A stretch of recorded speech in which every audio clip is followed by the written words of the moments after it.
Okay, ma'am. So, ito yung technique ng pagpa-parallel parking. So, dito tayo magpa-park sa pagitan nitong sasakyan na to, saka dito, pagitan nitong sasakyan na to. Ano? So, ang gagawin mo, punta ka muna doon sa sasakyan na yan, lapitan mo siya, diretso lang, hanggang sa tumapat lang yung puweta ng sasakyan mo sa puwetan niya. Kasi iba yung sakyan mo sa kanya, no? Yung mirror mo, hindi tatapat doon sa kanya, sa mirror niya. So, kailangan makita mo lang dito yung puweta nito. Dito side mirror. Ayan, kita mo na. Ayun. Kita mo na ang puweta dito, sakyan. Dito sa side mirror. Hindi pa. So, abanti ka pa ng konti. Ayan, kita mo na ba siya? Yung puweta nito. Ito to. Ayan, ganyan. Ayan, oo. Kita mo na siya. Ayan. Pag nakita mo na yan, todo manibela mo dito. Ayan ang second step. Na.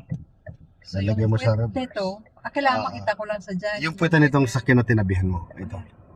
Na. Lagay mo sa reverse. Lagay mo siya sa reverse. Tapos, atras ka. Nakita mo yung ilaw nung sakyan na yan? Yung blue? Oo. Yung ilaw nung doon sa bandang kanan, doon sa dulo, kailangan lagpasan mo lang konti na. Okay, go. Sige, atras. Sige, lagpasan mo lang yan. Sige pa. Doon sa kabilang ilaw niya. Yan. Sige pa. Ayan na, stop up, nasobrahan. Gitna mo naman na bela mo. 1, 2, then adjust lang tayo. Sige, atras ka ngayon. Yung gulong mo, ilapit mo naman doon sa guhit na yan. Dito, sa guhit na to. Yung gulong sa likod, lapit mo.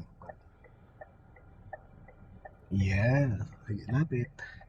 Yeah. Pag malapit na yung gulong mo dyan, kakabit ka ng kaliwa. Malayo pa naman. Mamaya, malayo pa. Okay. Sige, atras ka. Ayan na, no? So, lumalapit na yung gulong mo sa guhit na. Pag lumalapit na, lalayo, gagano mo ng manibela mo. Unti-unti lang. Sige, atras ka. Go. Sige. Yan. Sige pa, lapit. Then, kabig na dyan. Sige, kabig. Hanggang pumantay. Op, stop. Yan. Kailangan pantay lang dyan sa guhit na yan. No? So, pantay na ba? Hindi pa. Konti pa atras. Okay, stop. Yan. Yan, pantay na na. Okay. Pag pantay na yan, gitna mo ng manibela mo. Hanapin mo gitna.